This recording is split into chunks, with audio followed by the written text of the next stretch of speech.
তো ফাইনালি 7 দিন পর তো আমার ডেলিভারি। 7 দিন পর আমিও মা হয়ে যাব।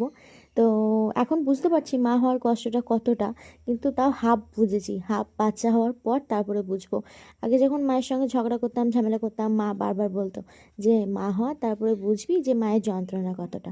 কিন্তু এখন অল্প অল্প বুঝতে পারলেও এর মধ্যেই আমি একদম নাজেহাল অবস্থা। এখনই না খেতে পাচ্ছি, না ঘুমাতে পারছি, না শুতে পারছি। এমনি নর্মাল মানুষ 2 দিন না ঘুমালে তার শরীরটা কেমন হয়, আর আমি তো কত কত দিন এখনো ঘুমাইনি। তাহলে আমার শরীরটা কেমন হচ্ছে? এই শরীর খারাপটা একমাত্র মেয়েই মেয়েকে বুঝবে, তাছাড়া আর কেউ বুঝবে না। এই যে পুরুষ মানুষরা শক্তির বেশি বাহবা দেখায় না, যে আমাদের মতো কেউ পারবে না, মেয়েরা কিন্তু সবই পারে। মেয়েরা কিন্তু একটা পুরুষ মানুষ না থাকলে একটা সংসার চালিয়েও দেখিয়ে নিতে পারে, প্লাস তার ছেলে সহ। আর ছেলেরা যে এত শক্তির বড়াং করে, কিন্তু ছেলেরা কিছুই করতে পারে না। হ্যাঁ, ছেলেরা করতে পারে, কিন্তু তাদের একজনা পাশে লাগবেই। আর মেয়েরা কিন্তু সেটা পারে না। কি ঠিক বললাম তো আমি?